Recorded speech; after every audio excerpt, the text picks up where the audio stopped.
আবু হুরায়রা রাদিয়াল্লাহু আনহু বলেন যে আমি নবী করিম সাল্লাল্লাহু আলাইহি সাল্লাম থেকে দুই প্রকার ইলম অর্জন করেছি বা জ্ঞান অর্জন করেছি।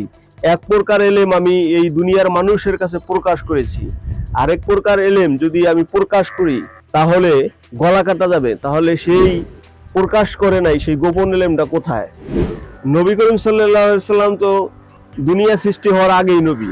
তাহলে হেরা গুহায় কোন ইবাদত করেছিল, কোন নামে আল্লাহকে ডেকেছিল? আমরা তো নবী করিম সাল্লাল্লাহু আলাইহি সাল্লামকে পুঙ্খানুপুঙ্খানুভাবে অনুসরণ করতে চাই, তাহলে এই অনুসরণটা কেন আমরা করি না? এটা কি করা উচিত না? মুসা আলাইহিস সালাম একজন নবী হয়েও কেন খোয়াজ খিজির আলাইহিস সালামের কাছে যেতে হলো? কোন ইলম অর্জন করার জন্য যেতে হলো? সেই ইলমটা কি সেটা কি আমরা জানি বা সেই ইলমগুলি জানার চেষ্টা করি? জালালউদ্দিন রুমি রহমাতুল্লাহ আলাইহি এত বড় একজন আলেম হয়েও কেন তার একজন পাগলের কাছে মুরিদ হতে হলো? তার কাছে সবকিছু বিলীন করে দিতে হলো, তার গোলামি করতে হলো? কোন ইলমের অভাব ছিল?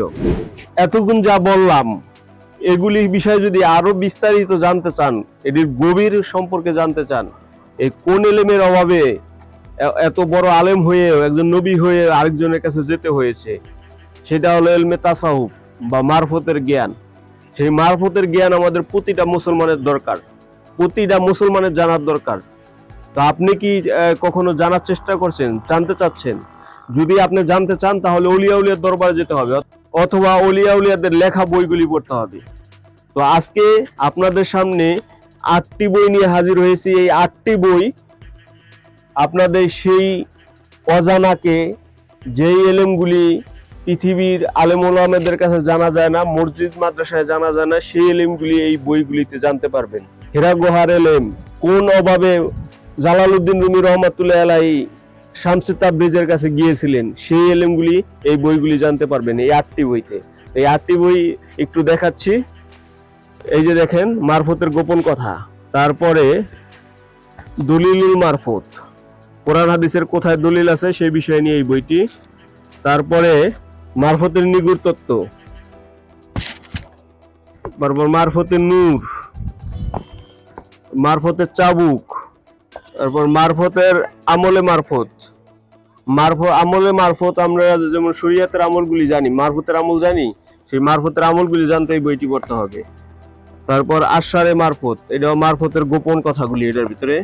তারপর মারফতের গোপন ভেদ, ভেদ আর কথা কিন্তু এক না, ভেদগুলি আর কথাগুলি অন্য অনেক ডিফারেন্স আছে, তো ভেদগুলিও জানতে হবে। তো এই 8টি বই যদি আপনারা জ্ঞান অন্বেষী হন, অবশ্যই আপনাদের দরকার। এই 8টি বইয়ের দাম হলো 1250 টাকা। 1950 টাকার বই 1250 টাকা, আর ডেলিভারি চার্জ সারা বাংলাদেশে 150 টাকা, আর ঢাকা নারায়ণগঞ্জে 120 টাকা।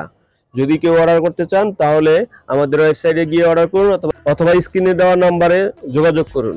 ধন্যবাদ সকলকে।